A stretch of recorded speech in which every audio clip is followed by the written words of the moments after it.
Hey everyone, having a good time, aren't we? Are you gonna subscribe or are you gonna swap-scribe to the Swap channel, to the YouTube channel on Sterling on Cinemas? That's Cinemas with an S.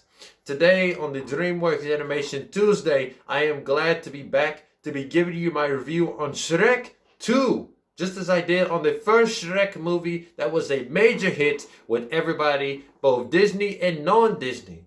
So, if you are new, don't forget to like, share, subscribe, leave a comment on the section below, and most importantly, watch, because you might hear something important.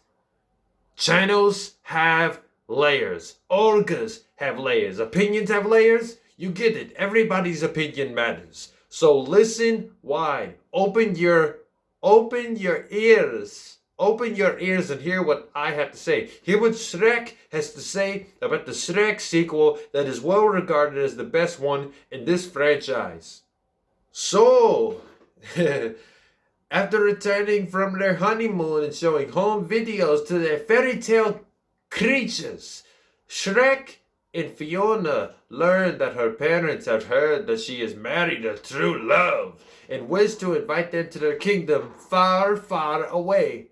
There's no ready sugarcoat that. It is literally a kingdom that is far, far away, like you see in the fairy tales. And once upon a time ago, in a kingdom far, far away. The catch is, Fiona's parents are unaware of the curse that struck their daughter and have assumed she married Charming and not some 700-pound Ogre with horrible hygiene and a talking donkey. That is the case. If we go into the kingdom and they are not knowing, they're going to be devastated, which they were. Their expectations were not what they wanted, but it is what came to fruition. Alright, coming fresh off of the original, Shrek 2 exceeds in a lot of areas that most sequels do not nowadays.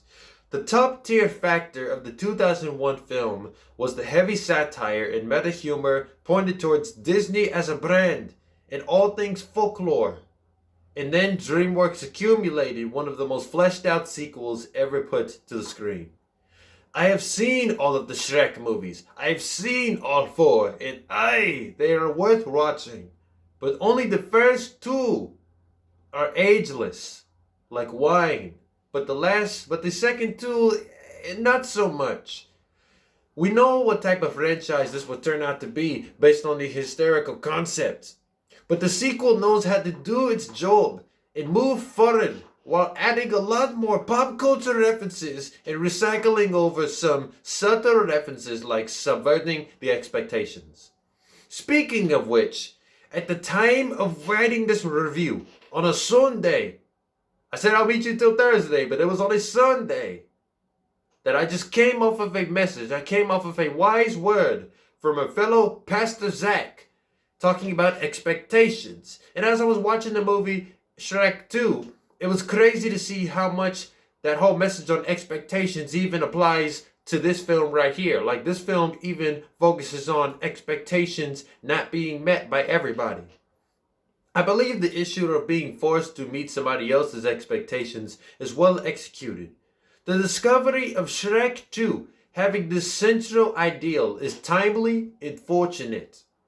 In the context within the story and between the characters, meeting expectations halfway or not at all is conspicuous throughout. Conspicuous throughout. It was apparent from the beginning of the first film that expectations would be flipped upside down, turned inside out. But having it jam-packed, like eyes in a jar, in the sequel makes you appreciate this creative decision more. For Shrek 2, King Harold and Queen Lillian expect, let's talk about the word expect for a second. Those two expect their daughter, Princess Fiona, to come back to the kingdom of far, far away with Prince Charming. Instead, the spell reverses and she returns an ogre with Shrek and Donkey. We see King Harold trying to hire Puss in Boots and he expects him to kill me. But instead, he becomes another animal companion that turns into another breakout star from the franchise, therefore stealing the spotlight from Donkey. Suddenly, I went from loving Donkey to loving Puss, all because of that deadly stare that would eventually give him a spin-off. When the film flips itself on its head by placing Shrek and Donkey and giving them the images that you would expect from an average fairy tale, the plan backfires due to a facade by the Fairy Godmother. And when I say expect from an average fairy tale, by turning Shrek into a real prince and by turning Donkey into an actual noble steed. Luckily, the one-sided expectations dominate with Shrek thinking that Fiona indeed prefers a Prince Charming over him, and Fiona accepting the way Shrek was even when she was convinced of Fairy Godmother's finesse. See, in the first film, Lord Farquaad was expecting to end up with Princess Fiona for some reason, even though this story retcons that, making the audience think that Prince Charming was supposed to be with her all along, as it is in the stories. First of all, Prince Charming is already taken by Cinderella. I don't know why he insists on going after Fiona. But, kids, that's called a plot hole. In the first movie, it was Lord Farquaad, but now it's Charming.